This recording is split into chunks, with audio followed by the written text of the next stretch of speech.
Hi friends, welcome back Asha YouTube channel. எல்லாம் எப்படி இருக்கீங்க? நல்லா இருக்கேன்னு நம்புகிறேன். இன்றைக்கி என்ன விலாக்னு சொல்லி பார்த்தா, இன்றைக்கி லக்கி ட்ரா வந்திருக்கு சொல்லி எனக்கு கால் பண்ணியிருந்தாங்க எஸ்டர்டே. ஸோ 2 மந்த் பேக் வந்து நான் டிவி தியேட்டரில் போயிருந்தேன். அந்த டைமில் வந்து லக்கி ட்ராவில் வந்து நம்ம டிக்கெட் கொடுக்கும்போது நேமோ ஃபோன் நம்பர் எழுதி கொடுக்க சொன்னாங்க. அந்த இதில் உங்களுக்கு வந்து லக்கி ட்ரா விழுந்தால் கால் பண்ணுவாங்க அப்படின்னு சொல்லி தான். சரி, அந்த டைமில் நம்மளுக்கு விழுதான்னு சொல்லி தெரியாது, ட்ரை பண்ணி பார்க்கலாம்னு சொல்லி எழுதி கொடுத்துருக்கோம். எஸ்டர்டே போல் கால் பண்ணியிருந்தாங்க, இந்தமாதிரி லக்கி ட்ரா வந்திருக்கு சொல்லி. எனக்கு கொஞ்சம் ஒரு பக்கம் தயக்கமாக இருந்துச்சு, என்னடா இது ஒருவேளை ஃபேக் காலாக இருக்குமோ சொல்லி யோசிச்சுட்டே இருந்தேன். அந்த மார்னிங்கும் கால் வந்துச்சு. மார்னிங் கால் வந்தோடனே சரி டீட்டெயில் எல்லாம் செக் பண்ணி பார்த்ததுனே சரி போய் பார்க்கலான்னு சொல்லி கிளம்பியாச்சு. ஸோ அதனால் லக்கி ட்ராவில் வந்து பார்த்தா உங்களுக்கு வந்து சில்வர் காயினும் வந்து வவுச்சர்ஸ் வந்திருக்கு, வந்து கலெக்ட் பண்ணிக்கோங்க சொல்லியிருந்தாங்க. ஒரு 2:30 போல் எனக்கு வந்து கமிட்மெண்ட் கொடுத்துருந்தாங்க. சரி கிளம்பியாச்சு. லொக்கேஷன் சொல்லி எங்கன்னு பார்த்தீங்கன்னா டி நகர் பாண்டி பஜார் வர சொல்லியிருந்தாங்க. ஸோ லொக்கேஷன் பாயிண்ட் நம்ம போயிட்டு ரொம்ப கொஞ்சம் தேடிட்டே இருந்தோம், எங்கே லொக்கேஷன் சொல்லி. நம்மளால் கண்டுபிடித்து கொஞ்சம் ரொம்ப நேரம் ஆயிடுச்சு. அதுக்கப்புறம் அவங்களுக்கு கால் பண்ணோம். கொஞ்சம் அவங்களும் பிஸியாக இருந்தாங்க. அதுக்கப்புறம் கால் பேக் பண்ணாங்க. கால் பேக் பண்ணோன்னே அதுக்கப்புறம் லொக்கேஷன் சொன்னாங்க. அதுக்கப்புறம் கைட் பண்ணோன்னே லொக்கேஷன் பாயிண்ட் வந்தாச்சு. கால் பண்ணி பேசியாச்சு. அவங்க வந்து இந்த பில்டிங்குள்ளே வர சொல்லியிருந்தாங்க. சரின்னு சொல்லி நம்ம வண்டி பார்க் பண்ணியாச்சு. பார்க் பண்ணதுக்கப்புறம் நம்ம சரி உள்ளே போயாச்சு. கீழே வந்து கால் பண்ணோம். அவங்க ஏ பிளாக் 6th ஃப்ளோர் வர சொல்லியிருந்தாங்க. நாங்களும் மேலே போயாச்சு. கம்பெனி நேம் சொல்லி பார்த்தா பிரதீப் குயின் குரூப் சொல்லி கம்பெனி நேம். எங்களுக்கு ஒரு பக்கம் பதட்டமாக இருந்துச்சு, என்னடா இவ்வளோ பெரிய கம்பெனி இருக்குது, உண்மையா இல்லை பொய்யான்னு சொல்லி யோசிச்சுட்டே நாங்கள் அப்புறம் உள்ளே தயக்கமாக உள்ளே போனோம். உள்ளே போனதுக்கப்புறம் கொஞ்சம் நல்லா கைட் பண்ணாங்க. ஆஃபீஸ் செட்டப் உள்ளே போனதுக்கப்புறம் எங்களுக்கு கொஞ்சம் கம்ஃபர்டபுளாக இருந்துச்சு. அதுக்கப்புறம் என்னன்னு சொல்லி இந்த ஆஃபீஸில் பார்த்தா ஒரு 45 மினிட்ஸ் கொஞ்சம் இந்த ஆஃபீஸில் எனக்கு கொஞ்சம் மீட்டிங் நடந்தது. என்ன மீட்டிங் சொல்லி பார்த்தா டூரிஸ்ட்டோட அந்த ப்ரெசன்டேஷன் நடந்தது. அது என்னன்னு சொல்லி பார்த்தா, டூரிஸ்ட் விசாவில் நம்ம வந்து இன்டர்நேஷ்னல் டொமஸ்டிக்கில் போகிற மாதிரி அந்த ஒரு ஆஃபர் இருக்குது. அவங்க 2 பிளானோட ப்ரெசன்டேஷன் சொன்னாங்க. ஸோ எங்களுக்கு இப்போதைக்கு வேண்டாம், நாங்கள் சொல்கிறோன்னு சொல்லிட்டு வந்தாச்சு. அதுக்கப்புறம் எங்களுக்கு வந்து வவுச்சர்ஸ் கொடுத்தாங்க, ஒரு 4 பிளேஸ்க்கு போகிற மாதிரி. சென்னை, பெரியபாளையம், ஏலகிரி, கேரளா போகிற மாதிரி வவுச்சர்ஸ் கொடுத்துருந்தாங்க. ஸோ அதில் வந்து என்னன்னு சொல்லி பார்த்தா, தங்குறது ரூம்ஸ் மட்டும்தான் அவங்களுக்கு வந்து ஃப்ரீ. நம்ம ட்ராவல் செலவும் நம்ம ஃபுட்டை நம்ம தான் பார்த்துக்கணும்னு சொல்லியிருந்தாங்க. அந்த வவுச்சரும் ஒரு சில்வர் காயின் ஒன்று கொடுத்துருந்தாங்க. அதுக்கப்புறம் அதெல்லாம் வாங்கிட்டு நாங்கள் அப்படியே கிளம்பியாச்சு. அதுக்கப்புறம் மவுண்ட் ரோட் சைடில் அப்படியே போயாச்சு. போயிட்டு இருந்த அந்த நம்ம ட்ராக் நடந்தது பார்த்திங்கன்னா, அந்த ஃபார்முலா கார் ரேஸ். சரி அந்த ட்ராக்கில் போகலான்னு சொல்லி இந்த ட்ராக்கில் தான் அந்த ரேஸ்லாம் நடந்தது. அது ஆக்சுவலி நீங்கள் பார்த்தாலே உங்களுக்கு தெரியும், எல்லாம் வந்து டிஸ்மேண்டில் பண்ணி எல்லாம் சைடில் எல்லாம் அந்த ட்ரான்ஸ்ஃபார்ம்லாம் எல்லாம் இருக்கு பாருங்கள். ஸோ அதனால் அந்த ரூட்டில் அப்படியே நாங்கள் போயிட்டோம். இந்த ஃபார்முலா கார் ரேஸ் நடக்கும்போது பார்த்தா இந்த ரூட்டில் ஃபுல்லாக மக்கள் தான் உட்காந்துருந்தாங்க, பப்ளிக் தான் உட்காந்து வியூ பார்த்துருந்தாங்க. இந்த ரோடு எல்லாமே பிளாக் தான். உங்களுக்கே தெரியும், நான் லாஸ்ட் டைம் அந்த வீடியோவில் போட்டிருக்கும் போது இந்த பிளேஸில் தான் ஃபுல்லாக அந்த ரேசிங் நடந்தது. இந்த ரேசிங் நடக்கும்போது அந்த பீட் நல்லா இருந்துச்சு. அந்த சொன்னிருந்தேன் பார்த்தீங்கன்னா இந்த வைப். ஸோ அது நல்லா ஹைப்பாக இருந்துச்சு. அதுக்கப்புறம் இந்த ரூட்டில் ஃபுல்லாக வந்து பிளாக் பண்ணி வச்சுருந்தாங்க. அதனால் வந்து நாங்களும் சுற்றிட்டு தான் வந்தோம். இந்த ரூட் எங்களுக்கு அலோட் பண்ணல. இப்போ அந்த ரூட்டில் போயிட்டுருக்கோம். அதனால அந்த வியூ காட்டுறேன், நீங்கள் பாருங்கள் எப்படி இருக்குன்னு சொல்லி. அந்த ஒர்க்லாம் நடந்துகிட்ருக்கு பார்த்துருக்கீங்க நீங்கள். அதெல்லாம் இப்போ டிஸ்மேண்டில் பண்ணி எடுத்துகிட்டு போயிட்டுருக்காங்க கொஞ்சம் கொஞ்சமாக. இது ஆக்சுவலி வந்து ட்ராக் ரோடு தான் இது. அதனால் உங்களுக்கு வந்து உங்களுக்கு ஷோ பண்ணியிருக்கேன். இப்போ வந்து டிவி திடலில் வந்து இன்னொரு ப்ரோக்ராம் நடக்குது செப்டம்பர் 5லேருந்து. அதுவும் நீங்கள் பாருங்கள். இப்போ வந்து மறுபடியும் ஸ்டார்ட் பண்ண போகிறாங்க. இந்த செப்டம்பர் 5லேருந்து அக்டோபர் வரைக்கும் இருக்குது, 1 மந்த்து. அந்த பொருள் காட்சி மாதிரி சொன்னேன் பார்த்தீங்களா, அது மறுபடியும் ஸ்டார்ட் ஆகிருக்கு. இன்றைக்கி தான் ஓப்பன் பண்ணியிருக்காங்க. அதுவும் நாங்கள் போயிட்டுருக்கும்போது அந்த பேனரில் பார்த்தோம். அந்த பேனரில் பார்க்கும்போது அதில் டேட் இருந்தது. அதனால் இந்த சொல்லியிருக்கோம் உங்கள்கிட்ட.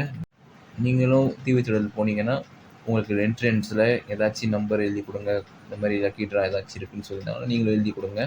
உங்களுக்கு ஏதாச்சும் லக்கி ட்ரா இந்த மாதிரி இருந்தால் உங்களுக்கு கொஞ்சம் இருந்தால் நீங்கள் கமெண்ட்டில் சொல்லுங்கள் எனக்கு. நீங்கள் தைரியமாக எழுதி போடலாம். பட் வந்து அது ஃபேக்லாம் இல்லை, ட்ரூ தான். நீங்கள் தைரியமாக நீங்கள் எழுதி போடலாம். அது வந்து நான் உங்களுக்கு வந்து பதிவு பண்ணுறேன் ஃப்ரெண்ட்ஸ். அந்த பேனர் நீங்களே பாருங்கள், ஒர்க் நடந்துட்டுருக்கு சொல்லிட்டு பாருங்கள். நீங்களே ஓப்பன் பண்ணிட்டாங்க. நீங்களும் வந்து விசிட் பண்ணி பாருங்கள் ஒன் டைம். ஓகே ஃப்ரெண்ட்ஸ், பாருங்கள். நெக்ஸ்ட் எங்கே போகிறோம்னு சொல்லி பார்த்தீங்கன்னா, சரி நம்ம லஞ்ச் இன்னும் சாப்பிடல, சரி இந்த டைமில் எங்கே லஞ்ச் இருக்குன்னு சொல்லி பார்த்துட்டு இருந்தோம். எப்போவுமே நம்மளுக்கு லஞ்ச் இருக்குது. நம்ம எப்போவுமே ரெகுலராக சாப்பிட்ற கடை பட்ஜெட் ஃப்ரெண்ட்லின்னு சொல்லி மண்ணடி தான். ஸோ அங்கே வந்து நம்மளுக்கு வந்து நல்லா ஒரு தரமாக இருக்கும், குவாலிட்டியும் பட்ஜெட் ஃப்ரெண்ட்லியாக இருக்கும். நம்ம வந்து நல்லா அன்கம்ஃபர்டபுளாக நம்மளுக்கு டேஸ்ட்டாக இருக்கும். நாங்கள் எப்போவுமே வெளியில் அவுட்டிங் போகும்போது மோஸ்ட்லி வந்து அங்கே தான் நம்ம எப்போவுமே ஆஃப்டர்நூனில் போய் நாங்கள் லஞ்சே சாப்பிடுவோம். டின்னரும் சாப்பிடுவோம். ஸோ அந்த ப்ரொவிஷன் பார்த்தா உங்களுக்கு வந்து ஆஃப்டர்நூன் போல் உங்களுக்கு வந்து எப்போவுமே பிரியாணி கிடைக்கும். அதே மாதிரி உங்கள் நைட் டைம்லேயும் வந்து பார்த்தா பிரியாணி எல்லாமே உங்களுக்கு நல்ல ஒரு தரமாக இருக்கும். குவாலிட்டியும் நல்லாயிருக்கும். டேஸ்ட் வைஸ் பார்த்தாலும் நல்ல ஒரு கம்ஃபர்டபுளாக இருக்கும். பட்ஜெட் ஃப்ரெண்ட்லியாகவும் இருக்கும். ஆல்மோஸ்ட் எப்படின்னா மண்ணடி பொறுத்த வரைக்கும் நீங்கள் வந்து எப்போ போனாலும் ஃபுட் ப்ரொவைட் எப்போவுமே இருக்கும் உங்களுக்கு. அந்த ஒரு நம்பிக்கையில் நீங்கள் வந்து மண்ணடிக்கு வந்து எப்போ வேணால் போகலாம். ஒரு 12:00 போல போகலாம் உங்களுக்கு நைட் டைமில். ஸோ மண்ணடின்றது வந்து நாட் ஒன். ஸோ அந்த ஒரு பர்பஸ்னால வந்து உங்களுக்கு வந்து எல்லா பொருளும் கிடைக்கும். உங்களுக்கு வந்து ஃபுட் ஐட்டம் வேணும்னா கூட ஃபுட் ஐட்டம் வந்து நிறைய கிடைக்கும் உங்களுக்கு. நல்ல வெரைட்டியாக இருக்கும் அந்த ஏரியாவில் உங்களுக்கு. அந்த ஹோட்டலில் நீங்கள் பார்த்தாலே நம்மளுக்கு நல்ல ப்ரைவசியாக இருக்கும். நம்ம ஃபேமிலியோட போய் உட்காந்து சாப்பிட்லாம். கப்பல்ஸும் போய் சாப்பிட்லாம். ஸோ அந்த மாதிரி வந்து கம்ஃபர்டபுளாக இருக்கும். ஸோ யார் டிஸ்டர்பன்ஸும் இருக்காது. ப்ரைவசியாக நம்மளுக்கு இருக்கும். ஸோ அந்த டைனிங்கேன்னு பார்த்தா உங்களுக்கு வந்து உங்களுக்கு ரொம்ப பிடிச்சிடும். ஸோ நாங்கள் ஃபஸ்ட்டு நாங்கள் விசிட் பண்ணும்போதே எனக்கு வந்து ரொம்ப பிடிச்சிடுச்சுன்னு சொல்லி தான் நாங்களே வந்து ஆல்மோஸ்ட் வந்து ரெகுலராக நாங்கள் போயிட்டு அங்கே தான் நாங்கள் சாப்பிடுவோம். லொக்கேஷன் எங்கேன்னு சொல்லி பார்த்தீங்கன்னா உங்களுக்கு தெரியும். ஆல்மோஸ்ட் எக்ஸலண்ட் ஹோட்டல் இருக்குது பார்த்தீங்களா, அதுக்கு எதிரில் ரைட்டில் போனாலே உங்களுக்கு அந்த ரூட் ஸ்ட்ரைட்டாக நீங்கள் போயிட்டே இருந்தாலே வந்து ரைட் ஆல்மோஸ்ட் இன்னும் ஒரு 10-15 ஷாப் நீங்கள் தாண்டி போனாலே ரைட் சைட்லேயே நீங்கள் பார்த்துட்டே போகலாம். அப்படியே பார்த்துட்டே போனால் அவங்க ரைட் சைட்லேயே வந்து ஷாப் நேம் வந்துடும் உங்களுக்கு. ஷாப் நேம்னு சொல்லி பார்த்தா நான் தான் உங்களுக்கு சொல்லியிருக்கேன் ஆல்ரெடி. அலீஃப் shop name. அது நீங்கள் அந்த வீடியோவில் பார்த்தாலே உங்களுக்கு அவுட்லைட் பார்த்தாலே உங்களுக்கு ஐடியா வந்துடும். ஒரு வாட்டி நீங்கள் விசிட் பண்ணி பாருங்கள் எப்படின்னு சொல்லி. ஃபுட்டு எனக்கு தெரிஞ்ச வரைக்கும் நான் இத்தனை வருஷமாக சாப்பிட்ருக்கேன். ஃபுட் ப்ரொவைட் நல்லாயிருக்கும். நல்லா கம்ஃபர்டபுளாக இருக்கும். பட்ஜெட் ஃப்ரெண்ட்லியாகவும் இருக்கும். ஸோ அதனால் நீங்கள் ஒரு வாட்டி ட்ரை பண்ணி பாருங்கள் ஃப்ரெண்ட்ஸ். ஓகேவா? ஃபுட் பொறுத்த வரைக்கும் பார்த்தாலே எல்லாமே ஹலால் தான். நீங்கள் தைரியமாக சாப்பிட்லாம். ஒன்றும் பிரச்சனை இல்லை. ஸோ நல்ல குவாலிட்டி இருக்கும். நான்வெஜ் இருந்தாலும் சரி, வெஜ் இருந்தாலும் சரி. டேஸ்ட் வைஸ் பார்த்தாலே நல்லாயிருக்கும். நம்ம ஷாப்புள்ள வந்தாச்சு. நீங்களே பாருங்கள். ஸோ எல்லா ஃபேமிலியோட நீங்கள் கம்ஃபர்டபுளாக வந்து சாப்பிட்லாம். ஸோ ஹோட்டல் பார்த்தாலே வந்து ஃபஸ்ட் ஃப்ளோரில் வந்து இருக்கும் டைனிங். ஏசியில் இருக்கும். ஸோ நீங்கள் டைனிங் பார்த்தாலே நான் சொன்னேன் பார்த்தீங்களா லாஸ்ட் டைமில், உங்களுக்கு கொஞ்சம் ப்ரைவசியாக இருக்கும். நல்ல ஒரு கம்ஃபர்டபுளாக இருக்கும். யார் டிஸ்டர்பன்ஸும் இல்லாமல் நீங்கள் ஒரு மொட்டை மாடியில் உட்காந்து சாப்பிட்ற மாதிரி ஒரு ஃபீல் இருக்கும். ஸோ அந்த நீங்கள் போய் சாப்பிட்டு பார்த்தாலும் உங்கள் அந்த ஒரு கைட் பண்ணி பார்த்தாலும் உங்களுக்கு ஒரு ஐடியா வந்துடும். டைனிங்கே பார்த்தாலே உங்களுக்கு தெரியும் எவ்வளோ க்ளீனாக இருக்குது. அதுவும் இல்லாமல் நம்ம உள்ளே போனதுக்கப்புறம் அந்த ஏசி நல்லாயிருக்கும். அந்த சில்னஸ்ஸு அதிலே நீங்கள் வந்து உட்காந்து சாப்பிட்ற மாதிரி உங்களுக்கு ஒரு ஐடியாவே வரும். ஸோ அது நீங்கள் சாப்பிட்ற மாதிரி தான் உங்களுக்கு வந்து அந்த ஃபீலே வரும். சும்மா இருக்கிற மாதிரி இருக்காது. அதுக்கப்புறம் நாங்களும் போய் போனதுக்கப்புறம் என்ன சாப்பிட்லான்னு சொல்லி பார்த்தேன். சரி சிக்கன் ஃப்ரைட் ரைஸ் நம்ம இது பண்ணலாம் ஷெஷ்வான்னு சொல்லி ஒன்று புக் பண்ணியாச்சு. அது நம்மளுக்கு வந்தோடனே நம்ம நல்லா ஒரு டேஸ்ட்டாக நல்லா இருந்துச்சு. அதுக்கப்புறம் நம்ம சாப்பிட்டதுக்கப்புறம் ஹைதராபாத் தம் பிரியாணி சொல்லியிருந்தாங்க. அதுவும் நம்ம ட்ரை பண்ணி பார்த்தோம். ஸோ அதுவும் ஹைதராபாத் தம் பிரியாணியும் வந்து நல்ல ஒரு குவான்டிட்டியாக இருந்துச்சு. நல்ல ஒரு டேஸ்ட் வைஸ் பார்த்தா நல்லா ஒரு டிஃப்ரெண்ட்டாக ஸ்பைஸியாக இருந்துச்சு. 2 hours later.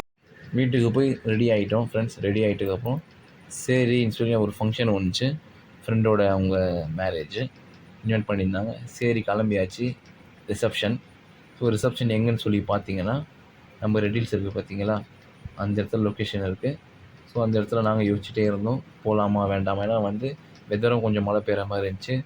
சரி ஃப்ரெண்டு இன்வைட் பண்ணியிருக்காங்க போகலான்னு சொல்லி நாங்களும் சரி கிளம்பிடலான்னு சொல்லி ஒரு 8:30 போல் கிளம்பியாச்சு. கிளம்புனதுக்கப்புறம் நீங்கள் பாருங்கள் அந்த வியூ எப்படி இருக்குன்னு சொல்லி நைட் டைமில். நைட் ட்ரைவே நல்லா இருந்துச்சு. ஸோ நாங்கள் போயிட்டே இருக்கும்போது பார்த்தா நல்லா ஒரு போக நல்லா ஒரு ஃப்ரீயாக இருந்துச்சு. அதுக்கப்புறம்னு சொல்லி பார்த்தாலே ஃபுல்லாக டிராஃபிக் இருந்துச்சு. அதிலே எங்களுக்கு வந்து ரொம்ப டிசப்பாயிண்ட் ஆயிடுச்சு. என்னடா இது டிராஃபிக் வேறு இருக்கே, நம்ம அந்த டைம் பேர் போய் சேரணுமே சொல்லி யோசிச்சுட்டே இருந்தோம். சரின்னு சொல்லி நம்ம போயாச்சு location. A few moments later. Marriage ஹாலுக்கு வந்தாச்சு. வந்ததுக்கப்புறம் நம்ம அவங்க கப்பலில் போயிட்டு நம்ம வந்து கிஃப்ட் ப்ரெசென்ட் பண்ணியாச்சு. கிஃப்ட் ப்ரெசென்ட் பண்ணி நம்ம கொஞ்ச நேரம் வந்துட்டு சாங்ஸ்லாம் கேட்டு கொஞ்சம் நல்லா போயிட்டோம். அதுக்கப்புறம் அப்படியே சாங்ஸ்லாம் கேட்டு நல்லா ஒரு வைப் வந்தது. சரி கிளம்பியாச்சு சாப்பிட்டு. நாங்கள் போகிற டைம்லன்னு சொல்லி பார்த்தா ஆல்மோஸ்ட் எல்லாமே முடிஞ்சிச்சு ஃப்ரெண்ட்ஸ். சரி ஐஸ் காய்ச்சி சாப்பிட்லான்னு சொல்லி பார்த்தா ஐஸும் ஆல்மோஸ்ட் எல்லா இடத்துலையும் முடிஞ்சிச்சு. ஸோ நாங்கள் போன இடத்துலையே வந்து டிராஃபிக் இருந்தனால மேரேஜ் ஹால் போய் சேர்றது கொஞ்சம் 10 லேட் ஆகிடுச்சு. அந்த ரீசன்னால் வந்து எங்களுக்கு வந்து அந்த ஐஸ்லாம் கிடைக்கல. சரின்னு சொல்லி நாங்களும் கிளம்பியாச்சு சாப்பிட்டு. அதுக்கப்புறம் சரி நாங்கள் அப்படியே வீட்டுக்கு வரும்போது என்ன பண்ணோன்னா, சரி ஜூஸ் ஆச்சு சாப்பிட்லாம் கூலிங்காக சொல்லி என்ன பண்ணோம், ஒரு கடையில் போய் நின்று ஜூஸ் ஆச்சு சாப்பிட்டு அப்படியே நாங்கள் வீட்டுக்கு வந்துட்டோம் ஃப்ரெண்ட்ஸ். ஓகேவா? லைக் பண்ணுங்கள், ஷேர் பண்ணுங்கள், கமெண்ட் பண்ணுங்கள், சப்ஸ்கிரைப் பண்ணுங்கள், இந்த சேனலை சப்போர்ட் பண்ணுங்கள்.